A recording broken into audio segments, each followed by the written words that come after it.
Queridos, que bom é louvar ao Senhor. Glórias a Deus, Deus está verdadeiramente nesse lugar. Nos reverenciamos diante da presença desse Deus Todo-Poderoso. A última jornada de fé do nosso apóstolo, ele disse e declarou: esse altar está pegando fogo. Esse altar está incendiando esta igreja. Esta igreja está incendiando a pontinha. Pela fé, eu já vejo pelo dom da fé que nos foi dado. Pela fé, nós já acendimos desse altar, desta igreja, das nossas vidas, das nossas mãos. Vamos incendiar Portugal, a Europa, em nome de Jesus. Aleluia. Aleluia. Glória ao nome do Senhor. Vamos acelerar, porque vamos louvar mais um pouquinho, que a atmosfera está tão boa. Bom é louvar ao Senhor e cantar. Os salmistas tinham muita razão.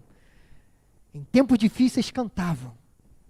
Davi, muitas das vezes, no meio das suas lutas, questões emocionais, psíquicas, questões de perseguição, ele corria para adorar a Jesus e no meio daquela luta, não durava nem 2 dias, ele já tinha alegria no coração. A situação nem tinha sido resolvida, mas ele já tinha se resolvido interiormente. As lutas exteriores já tinham sido resolvidas, mas a exterior não. Mas Davi tinha essa plena convicção no Deus dele. E nós temos essa convicção em Deus. Ainda que as circunstâncias não mudem, nós mudamos. Davi durava 2 dias para fazer um salmo. A circunstância não tinha nem tempo de mudar. Mas ele mudava, porque ele cria num Deus que ele servia, que era fiel. E nós cremos no mesmo Deus que é fiel. Glória a Deus. Aleluia. Amados, no nosso momento desta palavra dessa noite, na nossa reflexão desta Quartas com Vida, eu vou trazer uma reflexão rápida, porém muito propícia para o que está acontecendo nessa noite, nesses dias, sobre o tema a vontade de Deus. A vontade de Deus. E o texto base se encontra em Mateus 6, de 9 a 10, e depois Atos 28, 1. Leiamos primeiramente Mateus 6, de 9 a 10, que diz assim, a Santa Escritura de Deus. Portanto, vós orareis assim, Pai nosso que estais nos céus, santificado seja o teu nome. Venha o teu reino, faça-se a tua vontade, assim na terra como nos céus. Uma vez em terra verificamos que a ilha se chamava Malta. Atos 28, 1. Vamos no 1, 2, 3 falarmos todos juntos? Atos 28, 1, que diz assim. 1, 2, 3. Uma vez em terra verificamos que a ilha se chamava Malta. Mais uma vez. Uma vez em terra verificamos que a ilha se chamava Malta. Pai, te louvamos por esse privilégio que é falar da tua palavra, tocar na tua Bíblia, na tua palavra viva, livro imutável, que representa um caráter imutável teu. Te louvamos nessa noite por esse tempo de privilégio de falarmos do teu amor, da tua graça, do teu poder, através da escrita desta tua palavra. Que não seja o pastor a falar, que não seja o homem a falar, mas seja uma voz profética de Deus para este lugar, neste momento. Aquilo que tu tem revelado ao meu coração, revela para a igreja mais uma vez, em nome de Jesus. Amém, amém e amém. Glória a Deus. Amados, há pouco tempo, cerca de 2 quarta-feiras, nós ministramos uma palavra sobre o naufrágio do apóstolo Paulo, sobre as dificuldades que ele passou, preso, prisioneiro, para até chegar num lugar, porque Deus disse que nenhuma alma se perderia naquele naufrágio, e o apóstolo Paulo iria, juntamente com 276 pessoas, iriam, sim, ainda que sem condições de chegar de navio, de qualquer forma, eles chegariam em um lugar. E chegaram. Na noite desse dia, primeiro versículo que nós lemos, diz, Vocês oram assim: Pai nosso que estás no céu, santificado seja o teu nome, venha o teu reino, seja feita a tua vontade, assim na terra como nos céus. Deus tem vontades para as nossas vidas. Deus é um Deus cheio de vontade. Deus tem vontades incontáveis e inimagináveis para as nossas vidas. A vontade de Deus aprouve escolher você para nascer nesta geração, para ter sido escolhido nessa geração no meio de tantos, para estar hoje, nesta quarta-feira, dia 12 de fevereiro de 2020, por um propósito dele, que eu não sei, os bispos não sabem, o bispo não sabe, ninguém sabe, mas o nosso Deus sabe. O apóstolo Paulo foi por obediência àquele lugar. E a história vai contar através do doutor Lucas.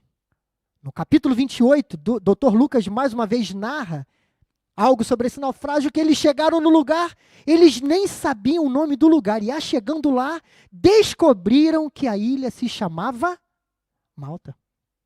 A ilha se chamava Malta. Prontamente, os nativos daquele lugar correram para recebê-los. Os nativos daquele lugar viram como foi difícil a chegada daquela turma de 276 pessoas, juntamente com o apóstolo Paulo, naquele lugar. E chegaram ali, nem sabendo onde estavam, mas foram recebidos com muita generosidade. Os moradores daquele lugar, que eles descobriram que se chamava Malta, os receberam com muito carinho. Mas a história vai contar que no decorrer dessa receptividade, alguém teve uma iniciativa de juntar gravetos e de ajudar. Pausa. Quem é esse personagem? Quem é o apóstolo Paulo? Quem era Paulo, bispa? Apóstolo. Quem era Paulo? Bispo Amleque, acertei? Lameque. Foi por uma letra, por uma vogal, né? Quem era Paulo? Um apóstolo. Quem era Paulo, pastora Sueli? Um profeta naquela geração. Um homem segundo formado ao pé de Gamaliel, né? Gamaliel. Paulo formado, homem cheio de conhecimento, cheio de Deus, um profeta. Alguém que dentro daquela embarcação disse: ninguém vai se perder, nós vamos chegar porque é a vontade de Deus nós chegarmos lá. Importa que eu chegue lá e Deus vai nos levar, não importa como. E ele chega lá. Mas quem era ele? De repente ele se despoja de todos os seus conceitos, de todo o seu doutorado, de toda a sua eloquência, de toda a sua intimidade com Deus, e vai servir. Como foi que ele chegou lá em Malta? Debaixo de muitos desafios. Debaixo de muita dificuldade, que ele chegou naquela ilha, que ele descobriu ao pós chegar. Diga-se de passagem, talvez ele nunca tinha ouvido falar naquele lugar, mas foi lá. E foi bem recebido. Vamos abrir um parênteses? Não seria mais fácil, após 14 dias, como nós falamos há 2 semanas atrás, o Euroaquilão, um vento que vem do norte contra um vento que vem do sul, que se encontram e tornam-se uma tempestade terrível, que alcançou eles no 3º dia da embarcação, que após 14 dias eles ficaram no meio do relento e temeram, mas Deus levantou o apóstolo Paulo para dizer que ninguém se perderia. E ninguém se perdeu. Peço desculpas. A gripe não vai parar. Ninguém se perdeu. Dentro dessa narrativa, alguém que chega nessa ilha poderia ter todos os motivos para chegar lá, sentar e dizer: por favor, me traga uma água, porque você não sabe o que eu passei. Só Deus sabe o que eu passei para estar nesse lugar. Foi muita coisa. Por favor, eu sou o apóstolo Paulo. Me traga uma água com açúcar, depressa, anda, depressa, me ajude. Tem 276 aí, 275 comigo, 76, que podem fazer alguma coisa, mas eu realmente vou tirar as sandálias. Cheguei em terra firme. Não. Ele não se vitimou da situação, ele não se entregou naquela circunstância difícil. Obrigado, bispa. Ele não se deixou levar por aquela situação de desconforto, de pavor, de pânico, de desastrosa, onde eles perderam até mesmo o barco, o navio que eles estavam indo para a cidade. Era muito natural ele chegar e descansar. É muito comum, no meio de uma dificuldade, após você passar por uma tempestade, tem gente, abre aspas, que quando pedem, Deus me dá, recebe, depois vão lá e esquece de agradecer, some da igreja, vai embora. Quando aperta o caldo de novo, tem que voltar para a igreja e volta lá e vai. Ai, Senhor, por favor, Senhor, a coisa apertou. Deus dá o refrigério, porque Deus é um Deus de refrigério. Deus é um Deus de paz. Deus dá uma graça que ele não merece, ele recebe aquela graça.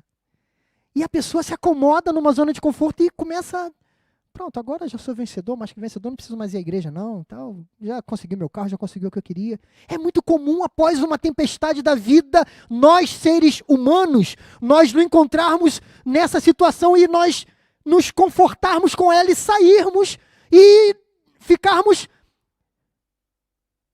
dislexos, perplexos da situação, esquecemos, deixar lá, relapsos, essa é a palavra mais propícia. Deixa para lá, deixa estar. O apóstolo Paulo nos ensina que não.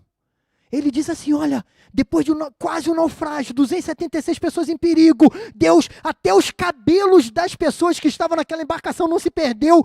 Ah, eu ainda quero servir. Nós vivemos numa geração de estrelinhas, de pessoas que, sabe, que querem achar que são deuses. Você vai nos canais de televisão de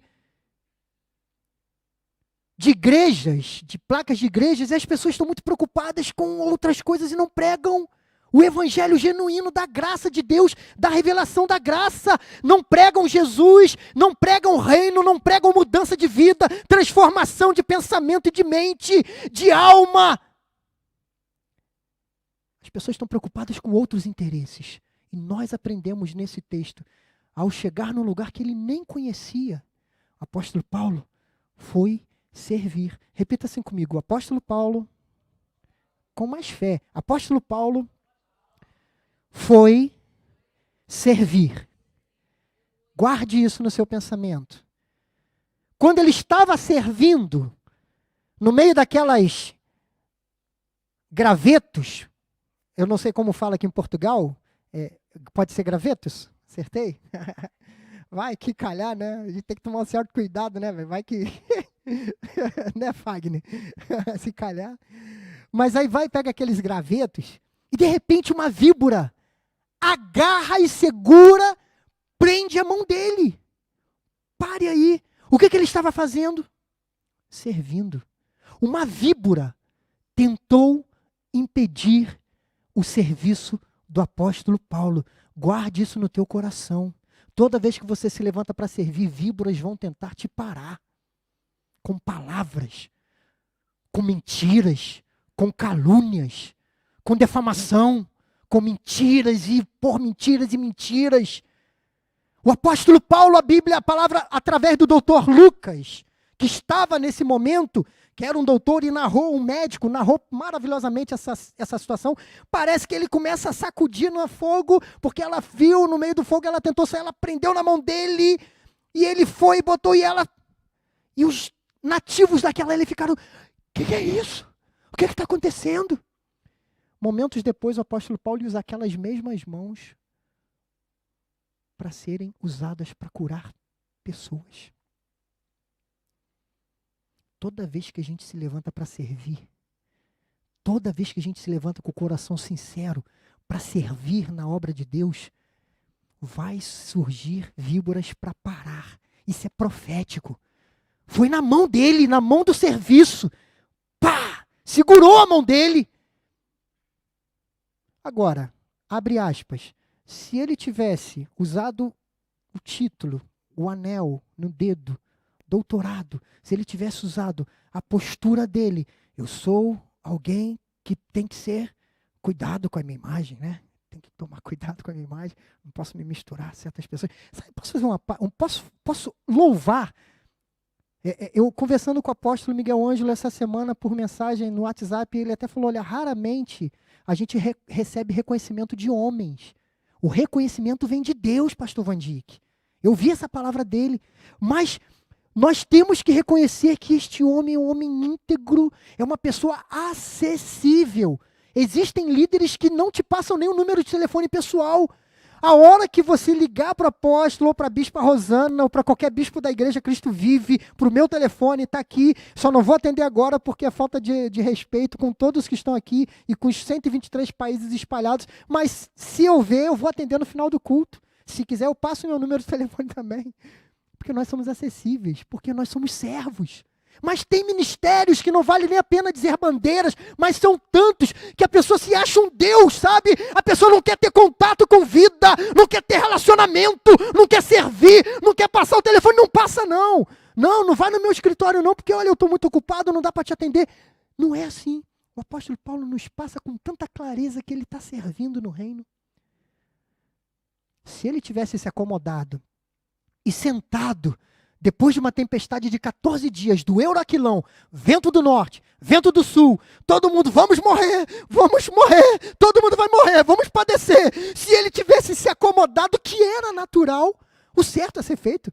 Até porque, através da vida dele, Deus usou ele para salvar muitas pessoas ali na embarcação. Então, não, Paulo, não faça isso não, fica aí, descansa aí, cara. Pô, se tu não tá com a gente tá lascado. Lá no Brasil a gente fala assim, né, Wagner? Né, Fagner e Wagner, a dupla Vavá. Tamo no sal. Não é assim? Já era, mané. É assim mesmo que falo, já era, perdeu. Não é assim, bispo? Lá no Brasil não é assim? Tamo no sal. Como é que é lá em Pernambuco, como é que eles falam lá quando dá tudo errado? Tem alguma gíria lá local? Aqui, como é que é? Estamos tramados. Olha aí, aprendi. Como é que é lá, bispo? Tá perdido? Tá calor aqui. A gripe tá indo embora. Deixa eu pôr aqui. Tá perdido? Tá perdido? Não, fica aí, apóstolo Paulo. Se você não tivesse com a gente estaria perdido. Como é que é? Tramado? Ou no Brasil? No sal? Como é que é, bispo? Tá feito? Tá lascado, tá ferrado. Né? Tem vários conotativos para dizer que eles estariam fritos. Mas o apóstolo Paulo estava lá. Deixa eu dar uma palavra profética para quem está nesse momento nessa igreja, para quem está assistindo a nossa direção através da televisão, através da internet, aonde você coloca a planta dos teus pés, você é um diferencial, um diferenciador, alguém que a circunstância muda por teu respeito, porque você está ali, porque sobre a tua vida, sobre a nossa vida, está a vontade do Senhor. E se Ele disse vai acontecer. Glória a Deus. Amém. A víbora tentou parar o serviço de Paulo. Tentou parar o Paulo de servir. Não. Sabe o que é o mais engraçado dessa história? Sabe o que é o mais louco de tudo? Que o apóstolo Paulo tinha que ser best-seller de livro, ou pode vender um negócio desse, um filme.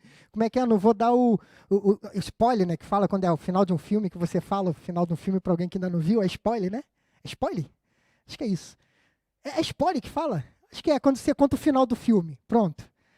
Seria best-seller porque a gente já sabe o final do filme. O apóstolo Paulo já sabia. Porque eu sei que tenho crido e ele é fiel e não falhará. Vibra, você mordeu a pessoa errada. Você picou a pessoa errada. Porque aqui nesse sangue aqui, esse sangue aqui corre o sangue de Cristo. Quando, anote na tua Bíblia, no teu pensamento, no teu coração, no teu livro, quando víboras do inferno se levantarem contra você, contra o seu serviço, diga assim, você picou a pessoa errada, víbora. Vai se dar mal. Vão tentar te parar, vão tentar nos parar. Mas os escolhidos, os predestinados, os salvos, que entendem que Deus, com a palma das suas mãos, orquestra tudo através de uma vontade que é soberana, entendem que tudo é permissão dele, tudo é por ele, tudo é para ele, para a glória e honra dele. Quem era Paulo? Paulo era um apóstolo. Paulo era um profeta. Paulo, um homem cheio de conhecimento. Um homem que foi um diferencial. Um homem tremendamente usado pelo eterno Deus. A víbora tentou parar Paulo em seu servir. Vamos ver Atos 28, 3. Será que é possível colocar aí? Se não for, eu leio aqui. Atos 28, 3. Só para a gente poder fazer menção. Deixa eu ler, acompanha atentamente. E havendo Paulo ajuntado uma quantidade de vides e pondo-as no fogo, uma víbora fugindo do calor lhe acometeu a mão. No 28, 3. A vontade de Deus em nossas vidas, querido internauta, amados dessa igreja, ela é soberana. Vamos ler sobre a vontade de Deus.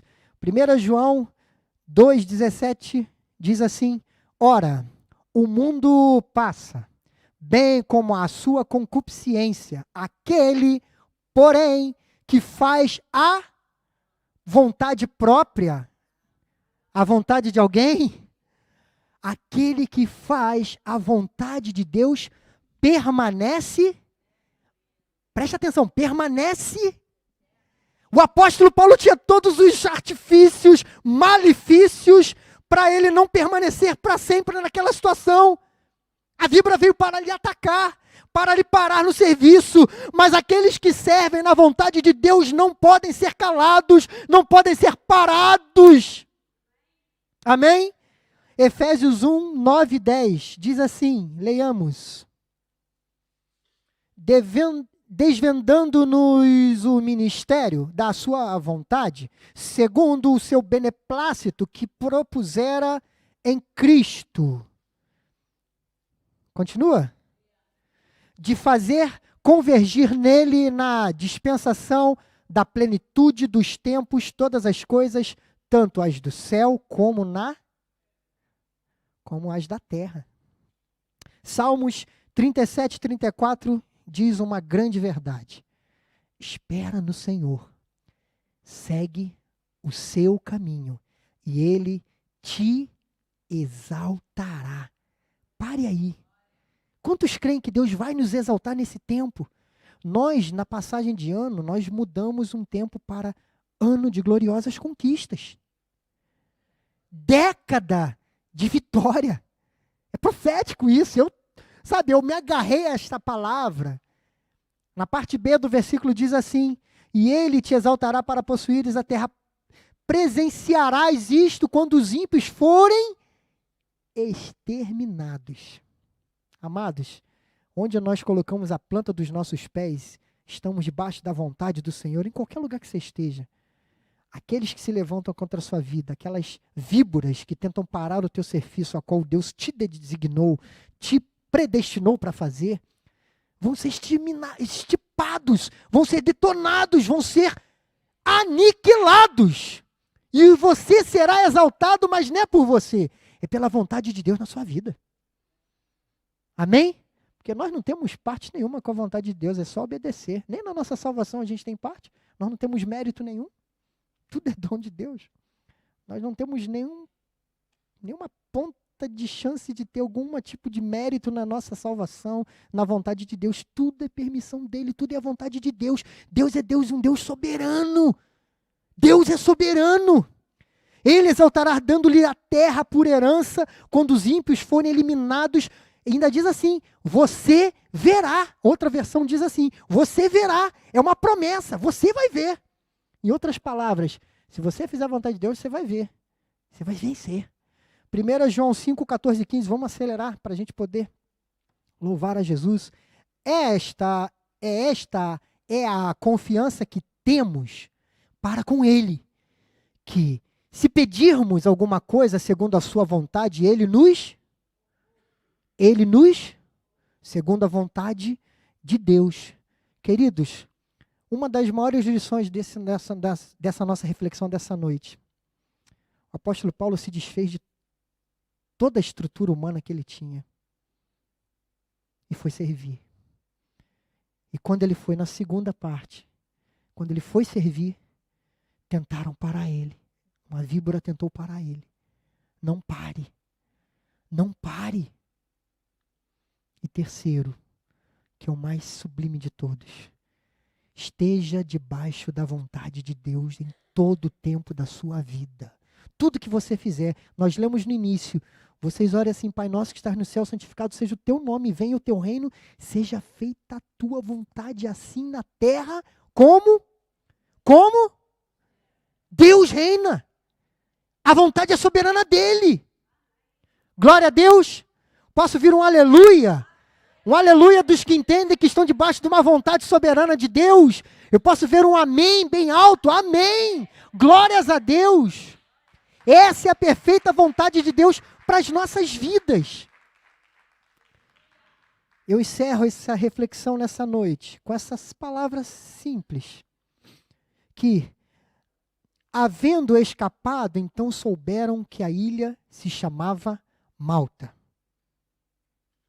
Por que isso está na Bíblia? Por que o Dr. Lucas escreveu isso? Porque no final dessa passagem, quando eles vão embora, seguir viagem, os nativos daquela ilha começam a presentear eles, suprindo em tudo. Eles dão tudo.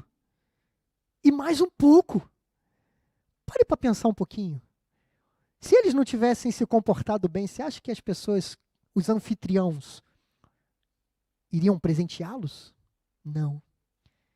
Através do testemunho do apóstolo Paulo, aqueles presos se comportaram bem, foram bem postos naquela ilha que nem sabia o nome, ilha chamada Malta, um lugar, e propuseram ali praticamente um monumento, um memorial, botaram uma estaca. Aqui passou 276 pessoas que foram diferencial, experimentaram de algo tremendo, terrível, sobreviveram a um naufrágio, um dos piores naufrágios, serviram, manifestaram o poder de Deus e saíram dali com honras.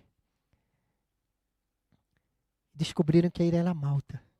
Os maltenses, né, eu acho que esse é o nome que dá, os cidadãos de Malta, os presentearam com bens, com muitos suprimentos, supriram em todas as coisas aquelas pessoas nativas, porque eles fizeram a coisa certa. Quando você faz a coisa certa, tudo conspira a seu favor. Amém? Quando nós escolhemos fazer a vontade de Deus na nossa vida, tudo vai bem. Vira para a pessoa que está ao seu lado e fala assim: esteja, eu vou escolher a bispa Manuela, esteja sempre sensível à vontade de Deus e a obedeça. Custe o que custar. Amém? Glória a Deus, que essa reflexão edifique a sua vida, traga vida de Deus para a sua vida, em nome de Jesus.